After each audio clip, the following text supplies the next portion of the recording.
여러분 그런 말을 듣는다면 어떤 생각이 들겠어요? 당신은 남은 생애를 휠체어에서 보내야 합니다. 걸을 수도 없고 일어설 수도 없습니다. 18살 먹은 청년이 그 말을 들었어요. 그래서 병원 테이블에 있는 유리컵을 집어던지고 소리를 지릅니다. 이 청년의 인생이 산산이 깨진 거예요. 1965년에 출생한 이승복이라고 하는 사람이에요. 저보다 한 살 많은 사람인데 미국으로 건너가서 11살 때부터 체조를 시작했어요. 탁월한 재능이 있어서 16살 때 미국 체조 챔피언대회에 나가서 종합 3위를 합니다. 1983년 17살 때 국제 친선 주니어 대회에서 3등, 그리고 1984년 올림픽 예비 체조 선수입니다. 근데 83년 7월 4일 날 이 친구에게 운명의 날이 됐어요. 아버지가 짜증을 내는 거예요, 아들한테. 너 오늘 좀 같이 있으면 안 되겠느냐. 그러는데 화가 나서 나왔어요. 나와서 연습장에 들어갔는데 체조 코치가 또 늦었다고 질타하는 거예요. 화가 난 상태에서 이 친구가 연습을 한다고 공중 3바퀴 반을 돕는 거를 회전하다가 쿵 하고 떨어졌는데 턱이 마룻바닥에 먼저 떨어졌어요. 그대로 거꾸로 떨어진 거죠. 그러면서 이 등에 있는 척수 모든 신경 조직이 다 끊어졌어요. 전신 마비가 되어지고 휠체어만 탈 수 있는 그런 인생으로 뚝 떨어졌어요. 날마다 승승장구하는 인생이 없어요. 결정적인 순간에 모든 것이 한순간에 날아갈 때가 있어요. 우리 교회 이명숙 권사님이 계세요. 멀쩡하셨던 분인데 야구장에 갔다가 넘어지면서 사람들이 그 위를 밟고 지나가서 밟혀가지고 평생을 다리를 못 써요. 한순간에 일어난 일이에요. 왜 이런 시련이 찾아오는지를 모르는 거예요. 엄청난 역경이 오고 끔찍한 인생의 고통이 밀려올 때가 있더라는 거예요. 성경을 보면 최고의 전사는 여호수아입니다. 영웅 중에 영웅이에요. 정규 훈련을 한 번도 거치지 않은 이스라엘 백성들을 이끌고 나와서 7년 동안 전쟁을 하는데 잘 훈련된 고대 사회의 군대들과 붙어서 한 번도 지질 않는 거예요. 여러분, 이 사람이 한 위대한 일을 우리가 다 알고 있지요. 요단강물이 넘실대는데 제사장들과 함께 거기에 발을 담그는 순간 요단강물이 쫙 갈라져 버렸어요. 엄청난 사건이지요. 대략 40리가량의 물이 갈라지고 거기를 마른 땅을 건너갔어요. 여리고성을 함락할 때는 얼마나 대단한지요. 여리고성은 이중벽으로 되어져 있어요. 대략 4차선 도로와 맞먹는다 그래요. 높이는 6, 7m 정도의 높이입니다. 대략 3층 정도의 높이예요. 그 안에는 수많은 전투로 단련된 막강한 군대가 있어요. 이 성을 여호수아가 몇 바퀴를 돌아요? 이스라엘 백성과 함께 13바퀴를 돌아요. 그러자 성벽이 무너져 내리지요. 놀라는 틈을 타서 60만 대군이 몰려 들어가 가지고 여리고성에 있는 사람을 싹 다 죽였어요. 대단한 전쟁입니다. 사기가 하늘을 찔렀지요. 마음 먹는 대로 되는 시간이에요. 야구 경기로 말하면 이대로 끝나면 퍼펙트 게임이에요. 여호수아와 그 백성들은 승승장구했어요. 사기가 하늘을 찌르고 우리는 이제 승리했다. 모두 다 그렇게 믿는 거지요. 그런데 인생이 그렇게 호락호락하지가 않습니다. 삼류 영화를 보더라도 반드시 위기가 있지 않습니까? 여호수아에게, 이스라엘 백성에게 위기의 순간이 찾아오지요. 여호수아가 여리고성 다음에 공격할 성이 아이성이에요. 아이성은 보니까 너무 작아요. 그러자 군대 3,000명만 보내면서 대충 올라갑니다. 그뿐 아니라 아간이라고 하는 사람이 하나님의 말씀을 어기고 범죄한 사건이 그 밑에 또 바닥을 깔고 있어요. 범죄한 사람이 있는가 하면 하나님 앞에 기도하지 않고 그저 편안하게 3,000명 올라가서 가볍게 이기자, 이렇게 되어졌어요. 그 전쟁에서 싸워보지도 못하고 대패했어요. 간신히 도망쳐 나왔어요. 성경이 뭐라고 써있냐면 백성의 마음이 물처럼 녹아버렸다는 거예요. 그 마음이 다 녹아서 이제는 끝장났구나. 지금까지는 잘된 게 우연이었나 보다. 이들은 절망하고 낙심하고 낙담했어요. 여러분, 인생에 이런 시간이 있어요. 잘 나가다가 어느 순간 꺾어지고 무너지는 시간이 있고 절망하고 낙담해서 나는 이제 끝났구나 하는 실패의 시간이 있어요. 이럴 때 어떻게 하겠는가 하는 거예요. 우리 삶 속에서, 오늘 현장 속에서 혹시라도 이런 삶을 살고 있었다면, 이런 시간이 왔다면 어떻게 해야 할 것인가 하는 거예요. 첫째, 여호수아는 하나님이 함께 하신다는 걸 믿었어요. 여러분, 이게 굉장히 중요한 말씀이에요. 하나님이 함께 하심, 그 한 가지를 믿고 있습니다. 7장 5절을 보실까요? 7장 5절 말씀. 에어컨 틀어놓으세요. 에어컨 계속 틀어놓으세요. 7장 5절 6절 말씀을 보실까요? 같이 한번 읽어보시죠. 여호수아서 7장 5절 6절 시작. 아이 사람이 그들을 36명쯤 쳐 죽이고 성문 앞에서부터 스바림까지 쫓아가 내려가는 비탈에서 쳤으므로 백성의 마음이 녹아 물같이 된지라. 6절 말씀 읽어보죠. 시작. 여호수아가 옷을 찢고 이스라엘 장로들과 함께 여호와의 궤 앞에서 땅에 엎드려 머리에 티끌을 뒤집어 쓰고 저물도록 있다가, 여호와의 궤 앞에 엎드려 있습니다. 지금 여호수아가 장로들과 함께 여호와의 궤 앞에 엎드려 있어요. 여호와의 궤는 우리가 잘 아는 것처럼 법궤를 말씀하세요. 이 법궤 속에 뭐가 들어있어요? 세 가지가 들어있는데, 아론의 쌍난 지팡이와 또 만나와 두 돌판이 들어있어요. 나중에는 두 돌판만 있어요. 본래는 두 돌판만 넣으라고 성경에 그렇게 되어 있거든요. 이 법궤는 뭘 상징하느냐면 하나님의 임재를 상징해요. 여호수아가 한 가지 알고 있었어요. 이 절망의 때에 하나님은 떠나지 않고 나와 함께 하신다. 할렐루야. 그 한 가지를 알고 있는 거예요. 8장으로 넘어가 보시죠. 8장 1절. 과연 어떤 시간이 이루어졌는가? 8장 1절 말씀 같이 읽어봅니다. 시작. 여호와께서 여호와에게 이르되 두려워하지 말라, 놀라지 말라. 군사를 다 거느리고 일어나 아이로 올라가라. 보라, 내가 아이 왕과 그의 백성과 그의 성읍과 그의 땅을 다 네 손에 넘겨주었으니. 할렐루야. 말씀하시는 하나님을 보는 거예요. 여호수아가 하나님 앞에 엎드려 있어요. 내가 뭘 어떻게 해야 될까요? 그러자 하나님이 곁에 계셔서 한 가지 한 가지를 알려주세요.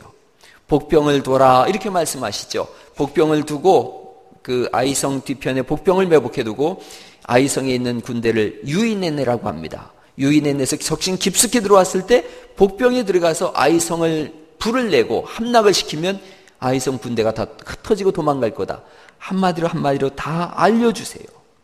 여러분, 하나님께 기도하면 하나님은 말씀해 주시는 분인 줄 믿으시기 바랍니다. 하나님이 함께 하신다. 이것보다 더 큰 은혜가 사실은 없어요. 온 천지를 지으신 하나님이 나와 함께 하신다는 거예요. 제가 우리 아이들하고 지난 주간 독서 캠프를 하면서 책을 읽어줬어요. 인체의 신비에 대해서 읽어줬어요. 우리를 지으신 하나님이 얼마나 엄청난 분인가를 알려줬어요. 아이를 가지면 아이가 뱃속에서 허파가 생기는데 요만큼서부터 생긴다는 거예요. 여기서부터 요만큼. 그러다가 이게 밑으로 점점 커지면서 이렇게 줄기를 내려요. 줄기를 내려서 3두엽, 2두엽 이렇게 5개로 다 생겨나는데 허파 끝에는 꽈리가 생긴다는 거예요. 꽈리가 몇 개가 생기느냐면 송기를 모아놓는 꽈리예요. 3억 개가 생긴다는 거예요. 3억 개를 펼쳐놓으면 정구장 크기만한 크기가 된다 그래요. 하나님이 우리 속에 그런 엄청난 일을 해놓으셨어요. 여러분, 그분이 우리와 함께 하신대요. 사람의 혈관을 이렇게 전부 핏줄을 다 이으면 대략 12만 킬로가 된다 그래요. 14만 킬로. 14만 킬로 그럼 어느 정도인지 잘 모르죠. 지구를 3바퀴 반을 도는 길이가 되어져요. 그 하나님이, 그렇게 오묘하게 지으신 하나님이 우리와 함께 하심을 믿으시기를 간절히 바랍니다. 심장도 끊임없이 뛰잖아요. 1분에 몇 번 뛰어요? 안 뛰는 사람도 있다 그러더만요. 왜 안 뛰나 그랬더니 오른쪽에다 대고서 저는 안 뛰는데요 이러던데요. 1분에 70여 배를 뜁니다. 그런데 이 뛰는 힘이 얼마나 센지 권투 선수가 강하게 치는 힘보다 더 세대요. 할렐루야. 하나님이 그걸 여기다 다 만들어 놓으신 거예요. 오묘하게 지으신 그 하나님이 함께 하세요.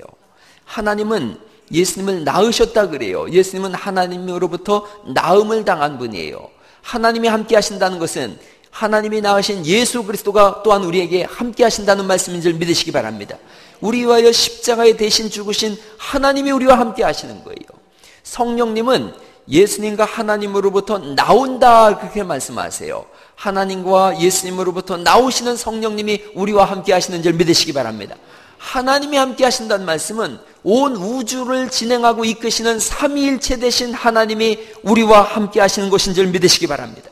여호수아는 실패했어요. 그 실패 속에서도 하나님이 나와 함께 하신다. 그 한 가지를 알고 있는 거예요. 그걸 아는 사람은 과정을 지나가는 사람이지 실패의 자리에 머문 사람이 아닌 줄 믿으시기 바랍니다. 하나님이 없다라고 하는 사람은 실패자예요. 그러나 하나님이 나와 함께 하신다고 하는 사람은 과정을 지나가는 사람일 뿐 결코 실패자가 아닌 줄 믿으시기를 간절히 축원합니다. 그게 우리의 신앙생활인 거예요. 여호수아 이사야서 49장 15절에 하나님이 하신 말씀이에요. 여인은 그 젖먹이는 어린아이를 잊을지라도 나는 너희를 잊지 않겠다고 말씀하신 줄 믿으시기 바랍니다. 내가 너를 손바닥에 새겼다고 말씀하시고 너희의 성벽이 항상 내 앞에 있느니라라고 말씀하신 줄 믿으시기 바랍니다. 하나님이 우리를 기억하시는 거예요. 하나님이 우리를 아시는 거예요. 하나님이 나와 함께 하시는 거예요. 누가복음 9장에 삭개오가 있지 않습니까? 세리장입니다. 부자입니다. 키가 작은 사람이에요. 예수님 없이 살았어요. 이름은 삭개오, 의인인데 불의한 재물로 사는 사람이에요. 세상 사람들이 그를 손가락질해요. 버림받은 사람이에요. 사람들이 욕하는 사람이에요. 스스로도 포기한 인생이에요. 그런 삭개오를 예수님이 찾아오신 줄 믿으시기 바랍니다. 수많은 사람 중에서 수많은 사람들이 뽕나무 위에 다 올라가 있었던 상황이에요. 저랑 성경 공부하신 분들은 무슨 얘기인지 알 거예요. 삭개오만 뽕나무 위에 올라가 있었던 게 아니에요. 수많은 사람들이 다닥다닥 거기 올라가 있었는데 예수님께서 정확하게 삭개오에게 다가가서 이름을 부르십니다. 그 수많은 사람 중에서 정확하게 이름을 불러서 삭개오야 내려오너라. 내가 너와 함께 오늘 너희 집에 유하여야 하겠다. 할렐루야. 그게 믿음이고 그게 신앙이고 하나님의 은혜인 줄 믿습니다. 우리를 어두운 데서 불러내신 하나님의 이름을 찬송하는 은혜가 있기를 간절히 축원합니다. 삭개오는 돈만 알던 사람이에요. 돈 때문에 동족도 팔아먹고 로마에 붙어서 앞잡이 노릇하던 사람인데 이 사람이 예수님을 만났어요. 그러자 웅크리고 있던 사람이 손을 펼치기 시작하지요. 내 소유의 절반을 가난한 이웃을 향해서 내놓겠으며 내가 누구 것 착복한 것이 있으면 4배나 갚겠나이다. 예수님께서 그 사람에게 말씀하십니다. 인자가 온 것은 잃어버린 자를 찾아 구원하려 함이노라. 할렐루야. 예수님이 그러려고 우리에게 오신 거예요.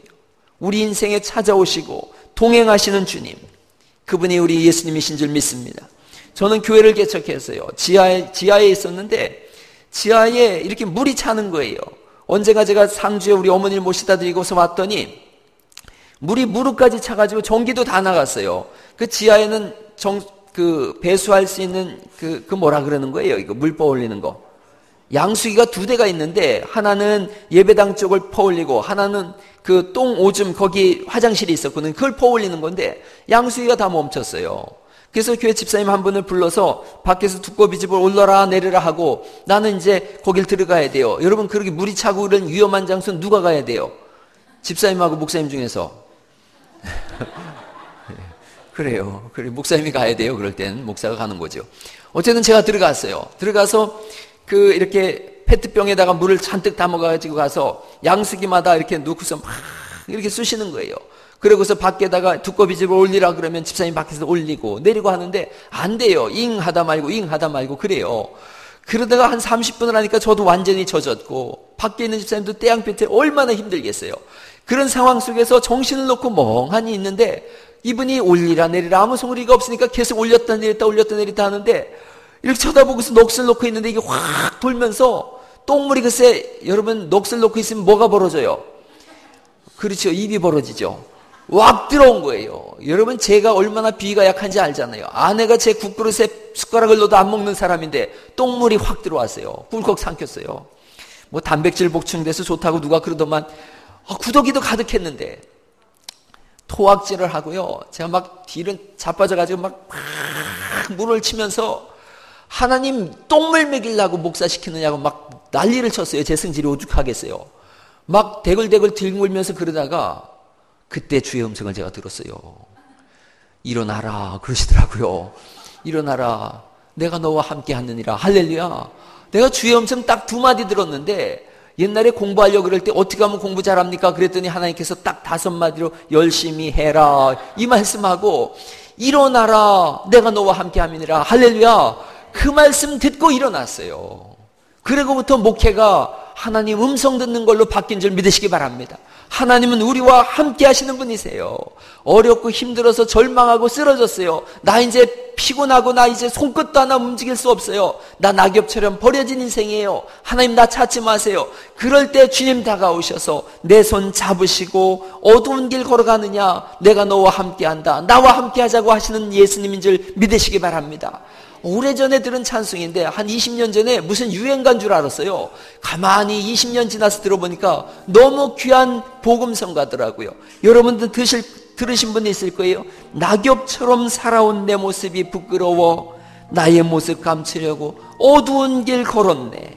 이 찬송 우리 한번 고백해 보시죠. 낙엽처럼 살아온 내 모습이 부끄러워.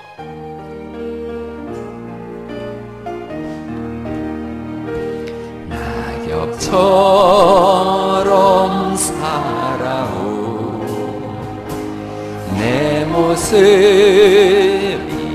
부끄러워 나의 모습 감추려고 어두운 길 걸었네. 교만으로 물든 이 몸 내 뜻대로 살다가 지쳐서 넘어지고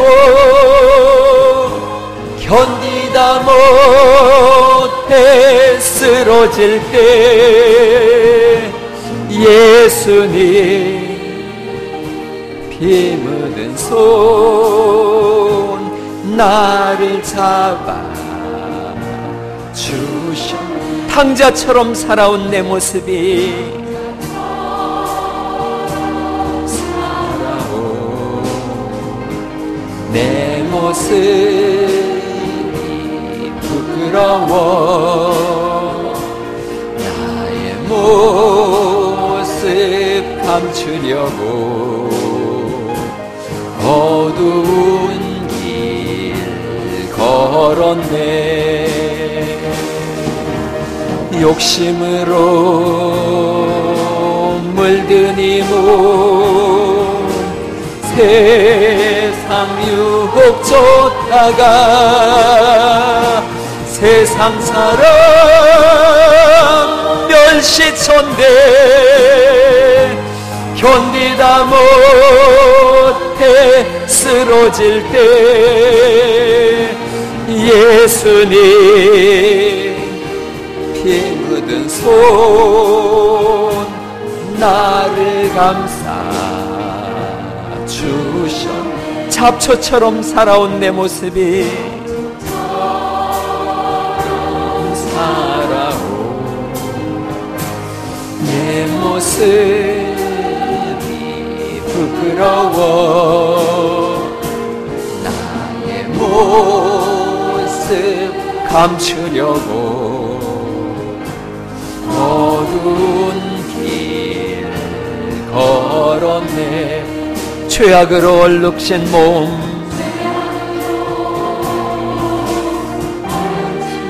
방황하며 살다가 병들어 상한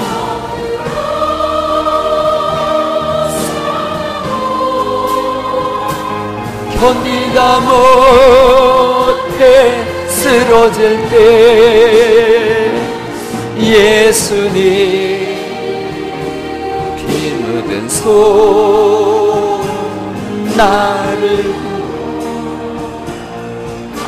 예수님 피 묻은 손 예수님 피 묻은 나를 잡아주셨네. 나를 잡아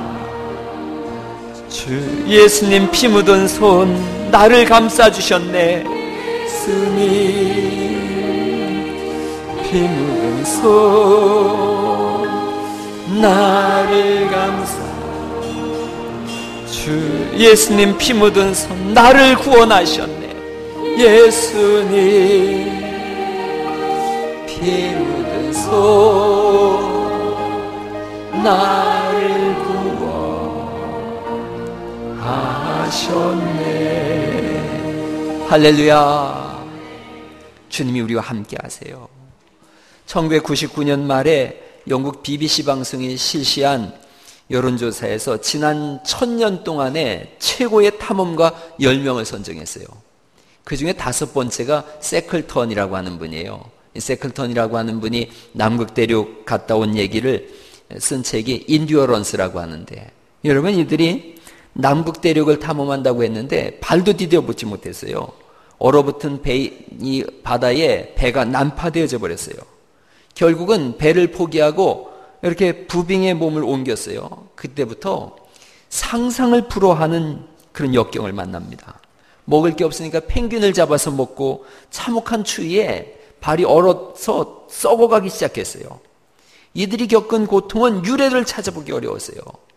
이들이 망망대해 한 무인도에 안착됐을 때 세클턴이 5명의 대원을 데리고 구조를 요청하기 위해서 떠납니다. 6m에 불과한 보트를 타고서 이들이 1280km를 진행해요. 이게 세계에서 가장 험하다고 하는 드레이크 해협이에요. 여기를 지나가면서 높이가 3000m가 넘는 그런 얼음산을 넘어갑니다. 그래서 결국은 이들이 한 사람도 낙오되지 않고 다 구조를 받았어요. 634일째 되던 날이에요. 거의 2년 가까이를 이들이 얼음 속에 묻혀 있다가 구조를 당했는데, 세클턴이 그때 그런 글을 썼어요. 읽어볼게요. 길고도 험했던 여정의 마지막 단계인 얼음산을 넘을 때 우리 일행은 분명 3명인데 나는 4명처럼 느껴졌다. 이상하게 생각돼서 동료들에게 물어보니 그들도 그렇게 느꼈다는 것이다. 그 힘들고 어려웠던 여행 내내 하나님이 우리와 동행하셨음을 나는 믿는다. 우리 찬송 하나 더 불러봐요. 너의 하나님 여호와가 어디 계세요? 너희 가운데 계시니 그는 구원을 베풀 자 전능자시라. 그가 너로 인하여 기쁨을 이기지 못하시며 너를 잠잠히 사랑하시며 즐거이 부르며 기뻐하시리라.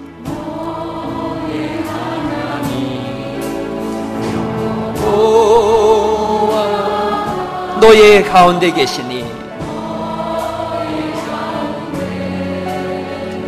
아멘 아멘. 그는 구원을 베풀 전능자,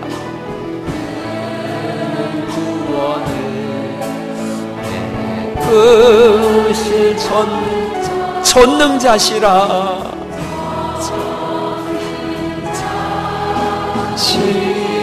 아멘. 그가 너로 인하여 기쁨을 이기지 못하시며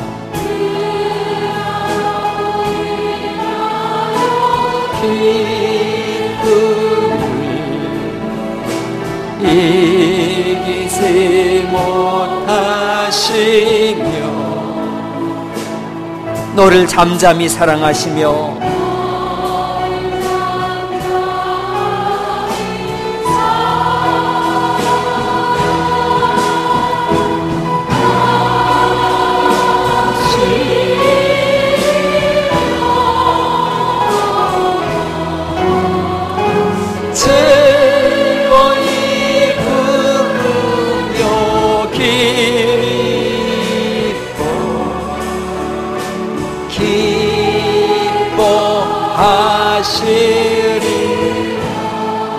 할렐루야. 주님이 우리와 함께 하시면 그거면 된 거예요.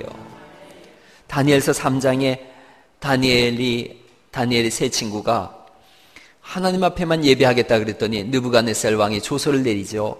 나에게 금신상에게 절하지 않는 자는 다 어디 집어넣는다는 거예요? 풀무불 속에 집어넣겠다는 거예요. 그래서 다니엘이 세 친구한테 그 사람들 죽이려고 하는 걸 뻔히 아는데도 이들은 하나님 앞에만 예배하겠다고 하지 않습니까? 우리 주보에 제가 그거 써놨어요.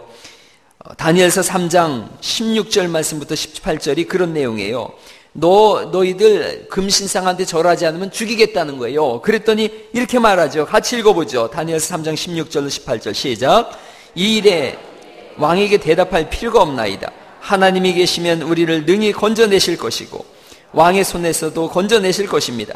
그렇지 아니하실지라도 왕이여 우리가 왕의 신을 섬기지 아니하고 왕의 세우신 금신상에게 절하지도 아니할 줄을 아옵소서. 이게 신앙인 줄 믿으시기 바랍니다. 다니엘의 세 친구 이름이 뭐예요?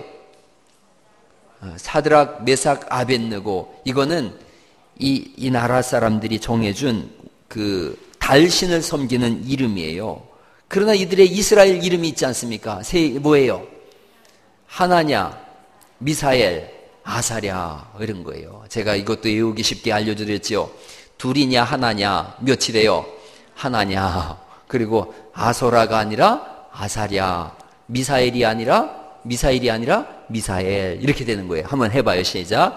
하나냐, 아사랴, 미사엘, 이렇게 되는 거예요.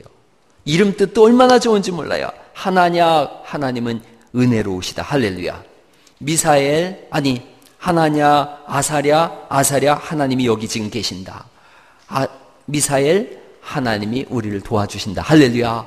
이들이 풀무불에 들어갔을 때 밖에서 사람이 보니까 분명히 3명 집어넣는데 몇 명이 다니고 있더라는 거예요. 4명이 다니고 있더라는 거죠. 그 4번째 사람은 신과 같다는 거예요. 그분은 예수님인 줄 믿으시기 바랍니다. 그래서 나왔더니 옷 하나 타지 않고 머리카락 하나 그슬리지 않았다라고 말씀하신 줄 믿습니다. 그게 하나님이 함께 하시는 거예요. 힘들고 어려운 실패의 터널을 지나갈 때에 기억하세요. 하나님이 나와 함께 하신다. 할렐루야. 옆 사람 보고 알려주세요. 나는 하나님이 함께 하시는 사람입니다. 그렇습니다. 하나를 더 말씀드립니다. 두 번째는 하나님이 함께 하시니까 끝이다. 손 놓고 있어야 되겠다. 이렇게 하질 않습니다. 하나님이 함께 하시는 사람은 최선의 삶을 지금도 살아가는 사람인 줄 믿으시기 바랍니다. 손 놓고 있는 게 아니라 최선을 다하는 거예요. 8장 3절을 보실까요? 여호수아서 8장 3절 말씀 큰 소리를 읽어봅니다. 시작. 용사 3만 명을 뽑아 밤에 보내며 몇 명을 뽑았다는 거예요?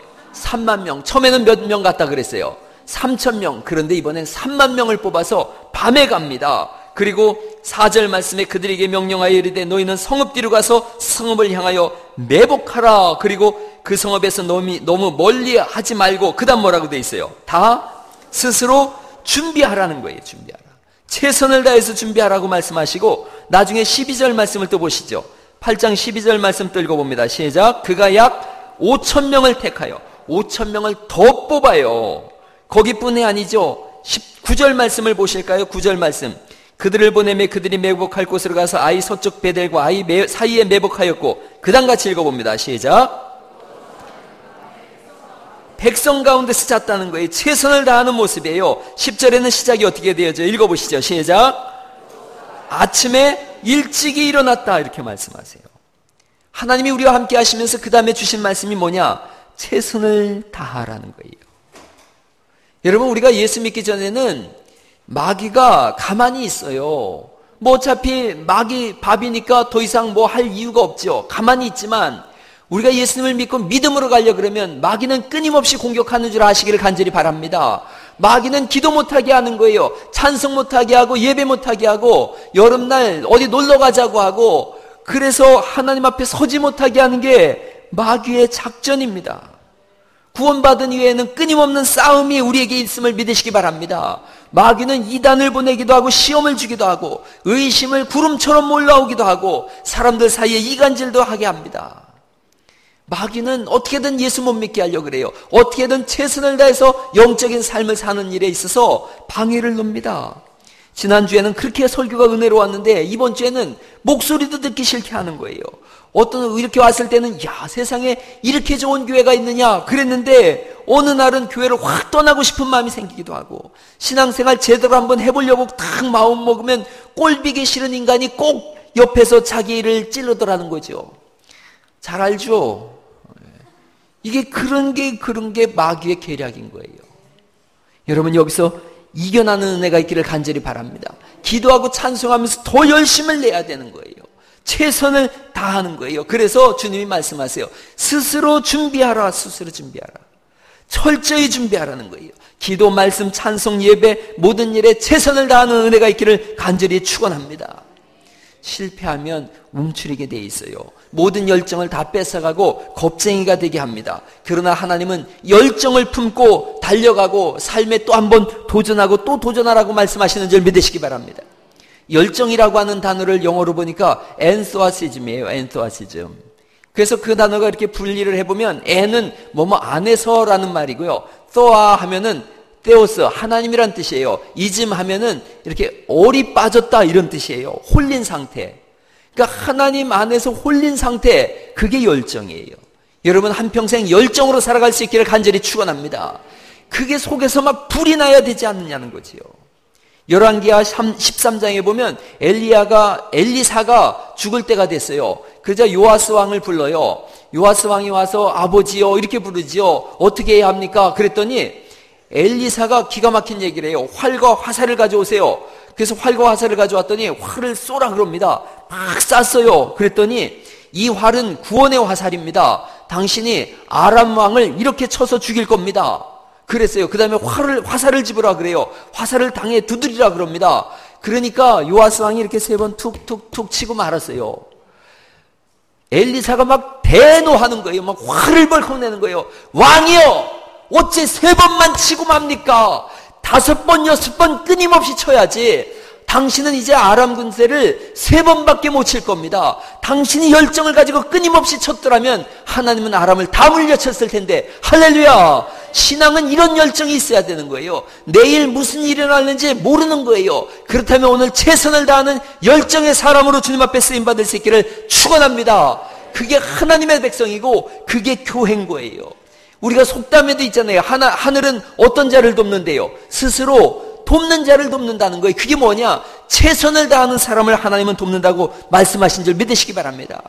미국 LA에 모자이크 교회라고 있어요. 어인 맥나머스라고 하는 목사가 목회하는 곳인데 수천 명의 성도인데 건물이 없습니다. 이들은 어떻게 하느냐면 큰 트럭을 대여섯 대를 빌려가지고 교회 물건을 매주 싣고서 안 쓰는 건물을 빌려서 거기서 예배하고 또 옮기고 그래요. 수만 명이 모여들고 있어요. 여기 이분이 그런 얘기를 했어요. 교회가 어떤 곳이냐? 코뿔소 같다는 거예요. 코뿔소는 1톤에서 많게는 3.6톤까지 나가는데 이놈이 달릴 때는 50km로 달린대요. 그런데 시야가 10m밖에 못 본다는 거예요. 근시라서. 그러니 10m밖에 못 보는 녀석이 3톤짜리가 50km로 달려나간다고 생각해 보세요. 그 앞에 아무것도 견딜 수가 없는 거예요. 다 부서져 나가는 거예요. 교회는 코뿔소 같은 곳인 줄 믿으시기 바랍니다. 성도가 어떤 사람이냐? 코뿔소 같은 사람인 거예요. 코뿔소. 멀리 못 봐요. 내일 일은 난 몰라요. 하나님이 아시죠? 우리는 눈앞의 일을 바라보면서 코뿔소처럼 달려나가는 은혜가 있기를 축원합니다. 그렇게 무장된 사람이 그리스도인이에요. 신자가 지쳤네, 무너졌네, 힘드네, 이건 성도하고는 안 맞는 단어인 줄 믿으시기 바랍니다. 성도는 날마다 일어나는 사람이에요. 날마다 코뿔소로 살아갈 수 있기를 간절히 바랍니다. 날마다 진행하고 또 진행하는 사람들이 성도인 줄 믿습니다. 자다가도 벌떡 일어나는 사람들이 그리스도인 줄 믿으시기 바랍니다. 대저의인은 7번 넘어져도 몇 번 일어난다는 거예요.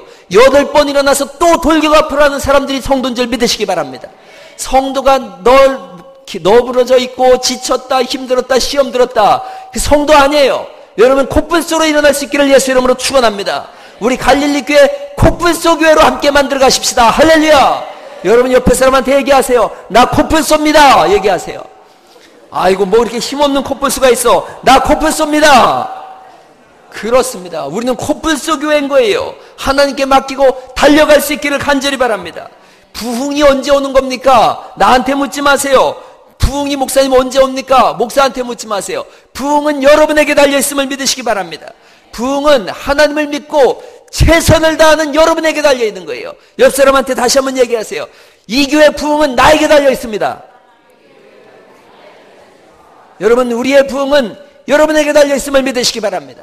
여러분이 일어나면 부흥되는 거예요. 여러분이 기도하면 영적인 세계가 열리는 거예요. 여러분이 찬송하면 하늘이 열리는 거예요. 어둠의 역사는 끊어지는 줄 믿으시기 바랍니다.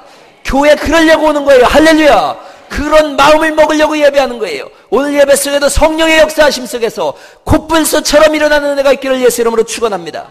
코뿔소 같은 사람이 있습니다. 영상 하나 보려고 그래요. 이승복에 대한 얘기했어요.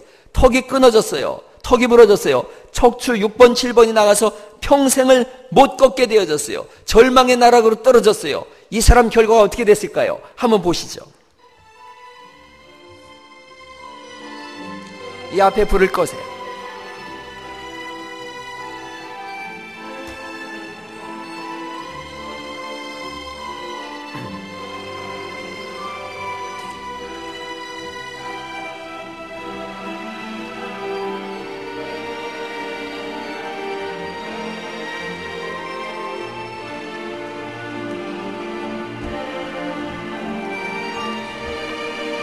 안 보이는 분을 위해서 읽어드려야겠어요.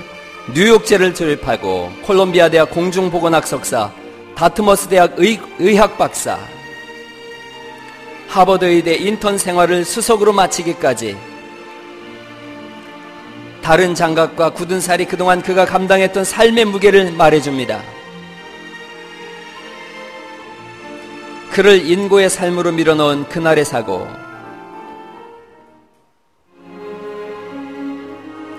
부모님을 따라 8살 때 미국으로 이민 온 이승복은 감당하기 힘들었던 유년기를 11살 때부터 배운 기계체조로 견딘다.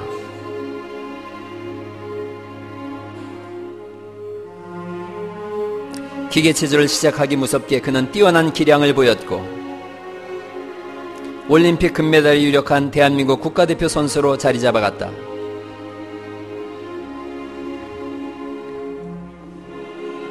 그러던 1984년 7월 4일 고난도 회전 기술을 연습하던 중 턱이 마루에 꽂히듯 떨어졌고 척추신경 조직이 끊어지고 말았다.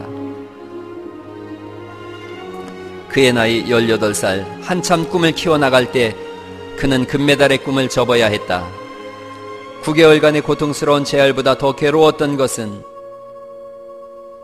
더 이상 인생의 꿈이 없다는 것과 왜 나에게 이런 일이 일어났을까 하는 의문이었다.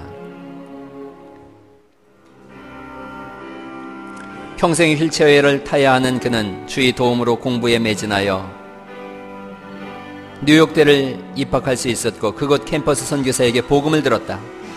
인격적으로 예수님을 영접한으로 이승복은 더 이상 금메달에 집착할 필요가 없었다. 그는 자신과 같은 사람들을 일으켜 세우고 싶은 제2의 꿈이 생겼고 모두가 말도 안 된다며 반대했던 의사가 되기 위해 공부를 시작했다. 재활 때보다 더 힘든 과정이었고 인턴 생활을 하던 중 자신의 손과 발이었던 어머니도 중풍으로 왼쪽이 마비되어 2개의 휠체어를 끌어야 했지만 그는 좌절하지 않았다. 주님이 감당할 힘을 이미 주셨다는 것을 믿기 때문이다. 너네가 휠체어에 있는 거 보이지? 나는 체조 선수였어. 예전에 한국 대표로 세계에서 뛰었지. 올림픽을 위해 연습하다가 넘어져서 목이 부러졌어. 그렇다고 내가 하고 싶은 일을 못하고 그러고 싶진 않았어. 나는 너 같은 사람을 돕고 싶어. 그래서 난 네 옆에 있고 너도 똑같이 할 수 있어. 하나님도 네 곁에 계시고 가족과 사랑하는 사람들도 아주 많고 세상에서 아주 좋은 의사들과 의료진이 너를 돕고 있어. 알겠지? 계속 믿음을 갖고 열심히 해나가자.